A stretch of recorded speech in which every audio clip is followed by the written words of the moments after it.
So today we're going to be covering questionnaire concepts. And the main purpose for today is to help you guys understand how you can use questionnaires efficiently for your business, because there are a lot of different things that you can do with questionnaires. They're very open-ended, meaning that you can use them for a lot of different forms or templates that you might need in your business. So again, the goal to explore the different ways and concepts that a questionnaire can be used for. And we'll get into a lot of different examples. We're going to show some examples today. So maybe you guys can get creative with how you use questionnaires in the system. The first thing that I wanted to cover before we even get into questionnaires is the difference between lead captures and questionnaires. Because the lead captures and questionnaires are almost like fraternal twins. They're very similar in what they can do. There's a lot of similarities between them, and they can oftentimes get confused on which one should I use, but there are some very distinct differences between the two types of forms, and it can be tricky to think about which one should I use in which situation. So the first thing that I wanted to do, just so that you guys have an understanding between lead captures and questionnaires, because last week we covered lead captures. And so now we're kind of transitioning into questionnaires. So I wanted to start with just a very brief distinction between the two different types of forms. Lead captures in Dubsado should mainly be filled out, or they should be filled out before the client gets created in Dubsado. So if you're familiar with the lead capture form, those are to be embedded on your website. You can share it using the direct link. Those are going to be the forms that get them into Dubsado, and questionnaires are forms that should be filled out after the client gets created in Dubsado. And you'll have to excuse me, the fires that are here in California are kind of messing with my voice today, so I apologize if I'm clearing my throat a lot today. But that's a big difference between the two forms. Lead captures are filled out before they get into Dubsado, and questionnaires is after they get into the system. Then you send out a questionnaire. The reason why is because every time that a lead capture gets filled out, it creates a new project, whereas questionnaires cannot create new projects. So that's why a client will need to fill out a lead capture in the beginning, and then a questionnaire can be sent out at a later time once they're already in the system and set up with a project. So a questionnaire should always come after a lead capture form in your overall process. Lead captures are sent outside of a project. So that means you're embedding it on your website, you're sharing a direct link, and questionnaires are sent inside of a project once they're already in there. Lead captures are mainly used to capture enough information to get them started in the system. So that means you're normally just putting basic contact information on a lead capture, maybe when is your event date, or just very basic contact information. Not a lot of friction. You don't want to put an enormous lead capture form on your website, because that means that the client has to fill out that entire form just to get into the system. So lead capture should be brief. You should be asking just enough information that you need to get them in the system. And then workflow wise, then maybe you send out a questionnaire that has a lot more detailed information. So they're mainly used for capturing any additional information needed post inquiry. So that's kind of a distinction between the two of those. Lead captures cannot be edited once they're submitted. Once someone fills out a lead capture form, you can't go into a lead capture and edit information. However, and we'll see this as we go through the webinar today, questionnaires can be edited once they're submitted. So after a client submits a questionnaire, they can still be edited after that point and switched up. So that's a big difference between the two. Lead captures can start workflows. So if you were here for last week when we really dove into lead captures, you'll understand that lead captures really dictate how your workflows are going to take off. You can use the workflow element, you could use a default workflow, but your workflows start from a lead capture. Questionnaires cannot start a workflow. So that's another huge difference between the two, and why where you put them in your process is really important. Lead captures can be shared publicly, and we kind of covered that, meaning they can be embedded. You can just send a link to a lead capture and someone can fill it out. And questionnaires cannot be shared publicly. You have to share them through a project. So that's also really important. And then one other thing, this is kind of a smaller thing, but I wanted to add it in here because it also is important, is lead captures can automatically assign a multi-user. If you guys are not familiar with that, in a lead capture form, we'll just jump into one here. In the settings menu, down at towards the bottom, there's a space here for a team member to be assigned anytime someone fills out this particular lead capture. So technically, a lead capture can assign a multi-user where a questionnaire cannot do that. So to kind of sum this all up, lead captures are usually the first form they'll fill out to get them started. Questionnaires is for collecting additional information later on in the process. That's kind of the overarching picture of these two different distinctions. So hopefully that helps you guys out in understanding the difference between the two and what's more important at what point in your sequencing. The other thing that I will say, just as a quick tip, is that when you're embedding a scheduler on your website, so let's take coaching, for example, because that's a huge industry that you're mainly going to be embedding a scheduler on your website so someone can get on a discovery call right away. When you're embedding a scheduler on your website or using a direct link, if you're just sending a link to the scheduler, this is why you need to use a lead capture to pair with that scheduler instead of a questionnaire.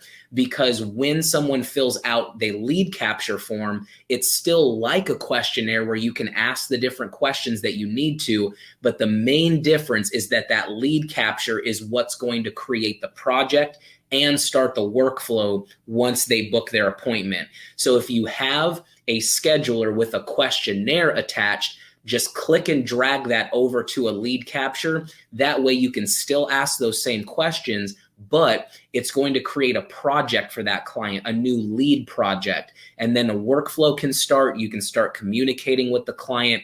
And that way you don't have to create projects manually. The lead capture will do that for you, as where a questionnaire cannot. So that's just a quick tip for you guys. If you're embedding your scheduler, how you can use that effectively. Okay, now let's actually jump into Dubsado. We're going to take a look at some different questionnaires and just show you the possibilities. The main purpose of this webinar is to show you the abilities that questionnaires have and different concepts so that you can look at what's possible and say, oh, I could use that in my business. I didn't even think about that. Let me incorporate that into my process somewhere. So that's what the main point of this webinar is. What Sam, my colleague, is going to be covering on Tuesday are some practical tips as far as embedding a video into your questionnaire, or how to use the code block efficiently, how to use the image elements, file uploaders. So she's going to be doing a lot of the on the ground things, is what I call it, where you're actually putting things on the questionnaires and building them. This is more concept level. So the first thing that we're going to talk about is pricing guides. So let me go into Dubsado here, and we'll go into the forms, and we're going to show examples of all of these. So the questionnaires are going to be this middle section here. And because there's so many different things that you can do with questionnaires, you'll probably have more questionnaires than any other form in Dubsado. Questionnaires, you can use them for a lot of different things. So the first thing we'll talk about is the pricing guide. That's the first one that I have up here. So a lot of times in business, you might be in an industry where you don't want to send out a proposal to the client right away because you don't want them to commit to a package right away. You just want to prime them. Maybe before you get on a consultation call, you want the client to at least see your pricing so they have an idea of what things cost, but you don't want to set up packages, have them make purchases. You don't want to do that right away. You just want them to know what things cost.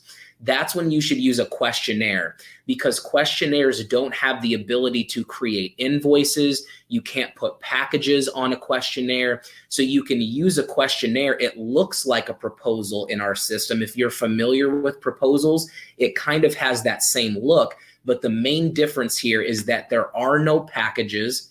It's just showing what things cost. So if you do have a pricing guide or anything where people can see what things cost, you can use a questionnaire to send out that pricing guide. That way they can see it. They can say, oh, this is kind of what it costs.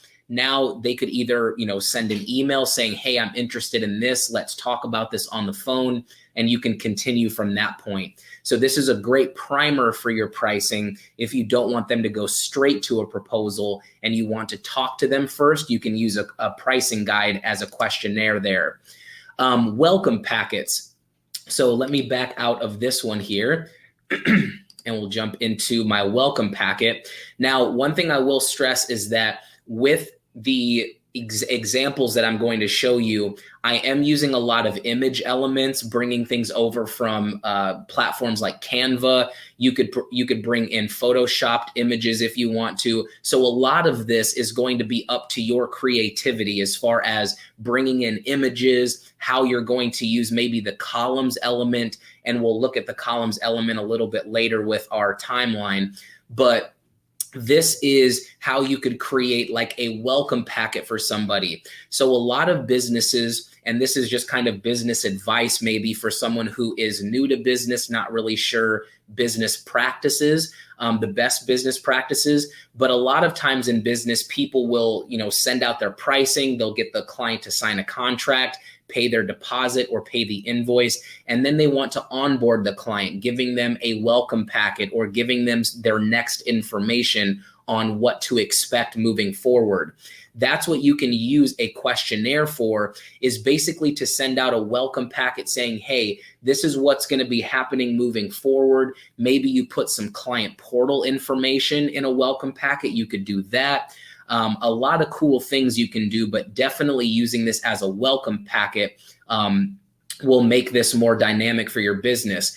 Another great thing that I will mention, I didn't put this in the outline, but I'll mention it here, is that with a questionnaire, if you do not ask any questions on this form, so that means you're not putting short answers or yes, no questions or free response boxes or drop downs. You're not asking any questions on this form. This is just basically text boxes and images. That's all that this is.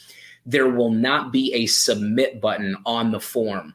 So that's another reason that's really cool with the questionnaires, is that it will not have a submit button on the form if you don't ask any questions. On proposals, contracts, those different forms, there's not a way to remove that off of there. But questionnaires, that's what's really cool about them, is that if you don't ask a question, there will not be a submit button on the form. So it's just basically almost like a PDF that you're sending out to a client.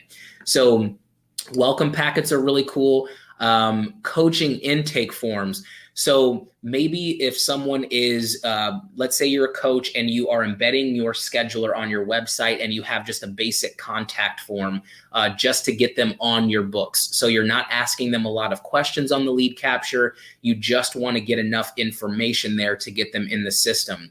What you could use is a coaching intake form. So let's say that once somebody books an appointment with you, then from there, you want to actually get more information from them before you get on a discovery call. So now you want to ask them all the information now that they're at least on your books. So with a coaching intake form, you can go through here. We actually have one in our template library that you can get. What about you? All of these questions. How do you feel like coaching is going to benefit you? You can create a coaching intake form that you can send out after they're already on your calendar.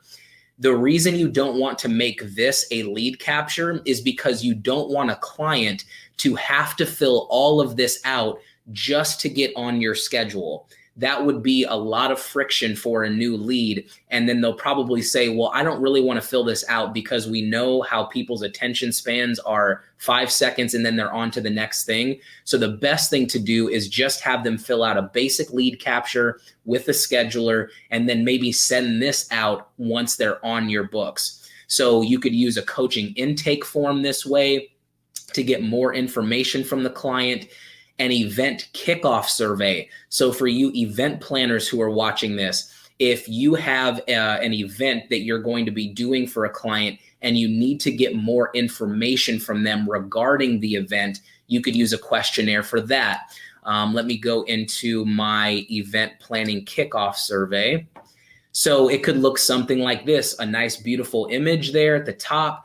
But this is going to be where it has some details as far as like you could have the guest count display with a custom map field, their event date, event information, what type of event is this, what is the location of the event, do you have a Pinterest board that we can bounce ideas off of, vendor preferences. So this is a great way because again, you probably don't want the client to fill this out at the lead capture level because event planners are most of the time are going to be getting on the phone with somebody to have a consultation, to get an idea.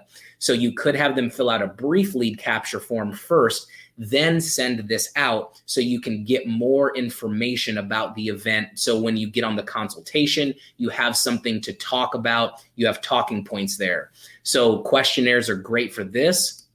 We'll keep moving. The wedding timeline. This is my favorite one. So we do have some wedding timelines in our template library, and I keep talking about the template library, but let me show you that here. Up in the top right-hand corner, if you click on template library up here, this will give you a lot of different templates that you can choose from. The ones that we are looking at today are not in the template library. These are ones that I just created and my team just created just from dragging images and just building things. But you can grab at the very bottom down here, let's see, timeline options. So we do have some different wedding timelines that you can bring into Dubsado and then edit. So we do have some for you, but let me show you the one that we have here for today, wedding timeline. We'll open this one up here. So this one here is a cool way that you can basically bring in a wedding timeline that you can update what is happening at what time. So if people are interested in how we made this, basically what you do is you create a columns element. So I told you we would talk about columns elements. If you go and use a column element, that is going to give you the ability to put a different layout on your actual form. So from here, you can split the form into one column or two columns, three columns. That's how you can get this vertical look where you don't have just everything one after another. So that's all this is where you have a column element that is split into three, and then you have an image element, a text element, and then a short answer, just all three together. That's how you can kind of create this look here. So with a wedding timeline, as you can see, someone can fill this out based off of what's happening at what time. The other great thing about questionnaires, and we mentioned this earlier, is that questionnaires can be filled out over and over again, meaning that they're not fully closed. Once a questionnaire is submitted, either the business owner or the client can go back into the questionnaire and make updates. So it works kind of like a Google document where it can just always be updated if you want it to be. And that's why it's perfect for a timeline, because maybe your timeline is going to change. Maybe you want to switch some things around. So that way, if you use a questionnaire, you can always go back into the form and update the form there. So that way it's always updated for you. But this is another kind of cool example of how you could use a timeline that could be filled out for a client regarding a wedding, or if you want to do it just for any event. So it doesn't have to be a wedding, obviously, but you could use that for any type of event. And then the last two are a little bit more towards coaches. We're going to talk about how you can use questionnaires in the coaching realm. An internal note tracker. So in the project section, I'll just jump into a project here. We'll go into a project and go to the note section. So we do have a note section in each project where you can take notes on a client. If you want to use this, you can absolutely use it. The client does not have access to the note section. So feel free to take notes in here. However, maybe you want to actually take a note on an actual form about a client. So they're not able to access it if you don't send it to the client portal or if you just, keep it in the project. But what you could do, and I'll actually do it in this particular project, if we go to the Forms tab and I'll go to my, let's see, I believe it was called, let's see here, it was the Client Note Tracker. So in this note tracker that I have here, it basically says, how do you feel the client did this session? What positive changes have you seen the client make? These are all for you as the business owner to fill out. And what you can do if you click add here, it will add a copy into this project. And now, as long as this says needs sending, you can see the badge there. That means it's in the project, but the client does not have access to it. So what I can do if I want to is anytime that I want to fill out, maybe new notes on a client, I can click view, I can click open, and I can fill out this form and, take notes on the client. At the bottom, I can just save the draft. I don't need to send it to myself, but I can just click save draft and it will save this form. And then from that point, it just sits in this project here and it will always say needs sending. So that means the client doesn't have access to it. You can use it almost as an internal notes tracker. And the cool thing about this is if you put smart fields in it to have let's say today's date and have that autofill, then you can actually time it. So, okay, this was this session on this date, and then take notes there. So another kind of cool way that you can use questionnaires. And then the last one is actually one for the client. So that would be my coaching program notes. So this form here is something that you can send out to your client. It's kind of the reverse of internal note taking, is where you could send this out to a client. Maybe after you have an appointment, you send out this form to them. They can go through, they can fill this out kind of as a debrief on how they feel the session went. So that's another way that you can use it, is just kind of a client-facing form that they could fill out. Maybe after a session is over, you could send this out to them for them to fill out.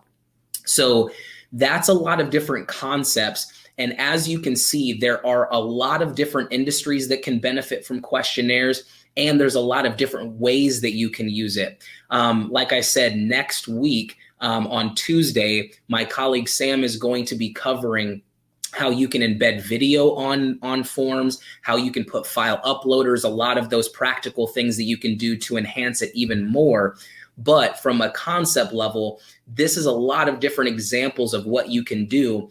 And the cool part about it is that this isn't these, I have 7 here. These aren't the only examples of how you can use questionnaires. You can use them for other things too as well. Think about your business and the freedom that you have with questionnaires, and then try to see how you can add those into your process if needed. So the last thing that I want to talk about here is PDFs. Because questionnaires also have another option that you can do that you can't do with any other form, and that's uploading read-only PDFs as questionnaire templates. So what you can do here, if we go to the forms section, and this is kind of just a little bonus tip, just in case you guys have PDFs that you want to send to your client, you can use this option. If you click the little up arrow, and I actually put a plus button on the outline. I just realized it's actually the up arrow. I apologize for that. But the little up arrow here, if you click that, you can actually drop a PDF into this section here. One thing about this is that the only PDFs that you can put in here are read-only PDFs, meaning that if you drop a PDF in here and you need it to be filled out, it will not be able to be filled out. Anything that needs to be filled out by a client has to be a Dubsado form. So that's an important thing here. But if you do have any informative PDFs, like a checklist on what someone needs to wear for a photo shoot, or, you know, a lot of coaches have some homework that are just PDFs that you just want to send to a client, like mood boards and things like that. You can upload those here and then send those out to a client just like it's a normal Dubsado template. You can add it to your workflows, send it manually, all of that. But with this, the other thing is that there's a 5 megabyte limit. So you can't do a massive PDF file, but we do have a limit on there of 5 megabytes per PDF file that you bring in here. I do have one here. It's a healthy lifestyle PDF, just so that you can see what it looks like. With this, I'll mention 2 other things. One, as you can see here where it says your name, someone would not be able to fill that out. So I wanted you guys to see an example of, if you have this on a form, someone cannot fill this out. They can just basically read through here and say, oh, okay, drink lots of water, eat healthy food, all of that. So you can put PDFs in here. They can be downloaded directly. So if you want the client to just download the copy, if you're in Chrome, there's a little download option, really simple there, or print it out. The other thing about this is the name on the actual form. So as you can see here, it says Healthy Lifestyle PDF. The name of the form when you upload it is what the name is when it comes in here. You cannot change the name once it's been uploaded. So whatever you want it to be named .pdf, I titled it Healthy Lifestyle.pdf, but whatever that name is when it's brought in, that's the name of the form. You can't change it. So always update the name of it before you bring it in. If not, you can just delete it here really quickly, grab that same PDF, retitle it, and then just re-upload it. But that is something that we do get questions on. You cannot change the name once it comes in. So that's just an extra little bonus for you, so you can see how you can use questionnaires. Again, there's so many different things you can do with them. Across all industries can benefit from the use of questionnaires. It just depends on where it fits in your process and how you want to design them.